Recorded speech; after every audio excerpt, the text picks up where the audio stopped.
Let's talk about this new Slate truck, dude. I've been seeing this kind of trending in the news lately, and then I went and watched a video from Autofocus. I had it on in the background, so there's a lot of it I don't really remember, but this thing sounds really interesting, especially like me. I don't really drive trucks. I've never really been into like pickup trucks and stuff. I've always driven cars. Just recently got a minivan because big family now. But no, even though I've lived in Tennessee all my life, no, I've never been a truck person. That's for like everyone else around here. But this looks and sounds interesting, dude. They say it's like the cheapest truck you can get. I think it's even cheaper than gas trucks and stuff. Of course, it's very bare bones, and we're going to take a look at this here in just a minute, but I just thought this was very super duper interesting. So this is an article from Business Insider. I don't really like to write scripts and do all that stuff, so we're just going to run through this right quick. Link to the article is in the description if you're interested. But it says Slate has finally put a price on its tiny electric truck. Of course, the startup base 2-seat pickup will start at $24,950, excluding taxes and fees.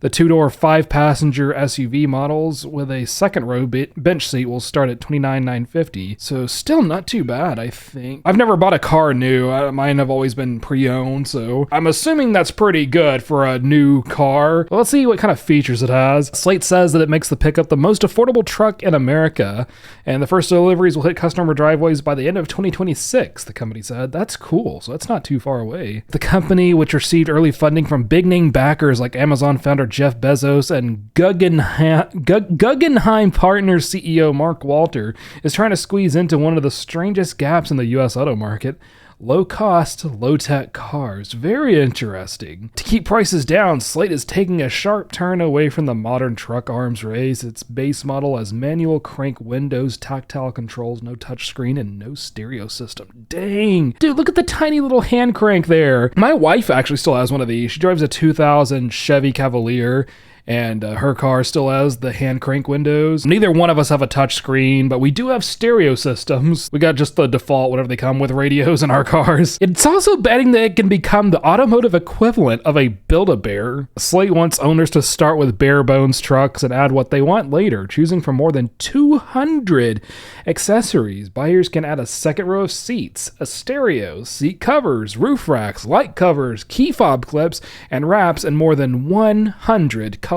Slate gives customers the freedom to buy only what they need today and personalize their vehicle as their needs change tomorrow, Peter Farrisee, Slate's recently installed CEO, said in an email. So that's cool as heck, dude. As someone who's like a business and marketing nerd, I like the sound of that, especially if this company goes public. I think they've mentioned possibly getting like on the stock market. That is very super cool, starting with the basics and then adding stuff later.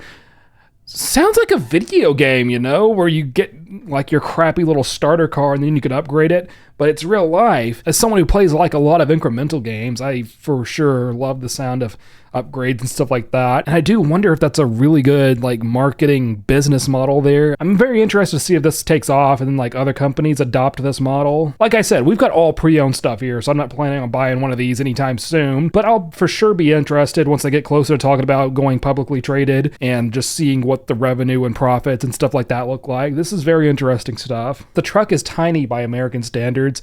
Slate says the pickup is 174.6 inches long, or about 14.5 feet. That puts it closer and linked to a Toyota Camry than a Ford F-150. And then we got an image here showing off the truck format and the SUV format. Both very adorable, to be honest. I do wonder how that would do in Europe, because I've heard that like Europe likes the smaller compact cars. Like SUVs and stuff aren't popular in Europe. From what I've heard, like they are in the US, they're more sedans and smaller cars and stuff like that. So I do wonder if maybe this has like international appeal later on. Its specs are modest too, with an estimated 205 miles of range, a 1,550 pound payload capacity, and towing capacity of up to 2,000 pounds. Again, not a truck person. I don't know what any of this means. Slate says that more than 180,000 people have placed $50 reservations, though EV reservations have proved to be a shaky measure of real demand.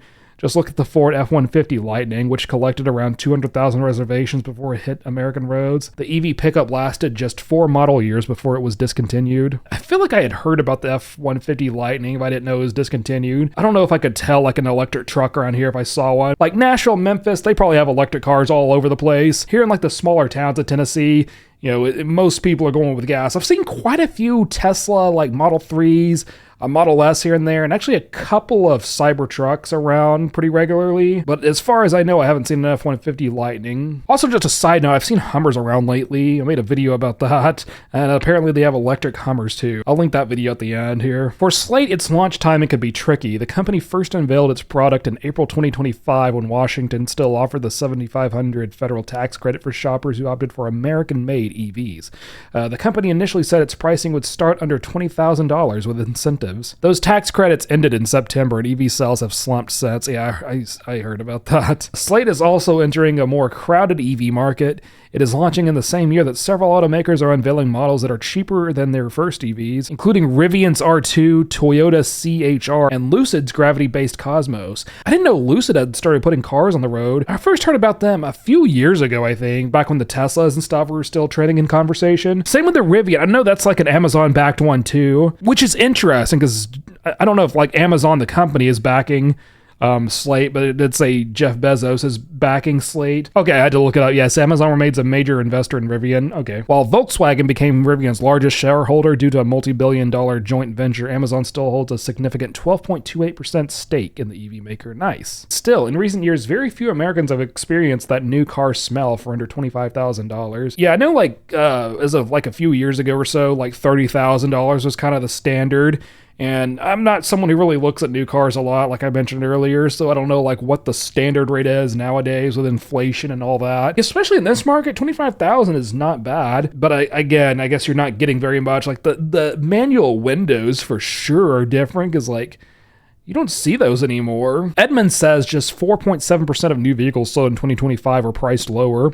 Whether that is because shoppers have reset their expectations or because automakers largely stopped serving that segment is anybody's guess, analysts say. Our data show the market quietly walked away from that price years ago, so this is a real test of how much affordability still matters to today's buyers, Ivan Drury, Edmunds Director of Insights, said. Very interesting article there. Also, I just want to note that this isn't supposed to be like a car specifically business channel or anything like that. I know like the last couple of videos have been about cars. It's just what's trending lately. I've been seeing this on my social media feeds. I've heard it on the radio. So, and I'm pretty well interested in like the EVs and the cars and stuff like that. This is just, something I find interesting, so I thought I'd share it. But absolutely, let me know if there's anything else you think I should cover here. As far as closing thoughts on this thing though, I'm probably not going to get it new. If it ever goes like super duper cheap, like I don't know how the value will adjust, like on the pre-owned market in a few years. If it's still cheap and like it's holding up pretty well, like I wouldn't mind taking a look at one of these. Let me know what you think though. Could you see yourself driving one of these Slate trucks? I look forward to hearing from you and I hope you have yourself an awesome day. Bye.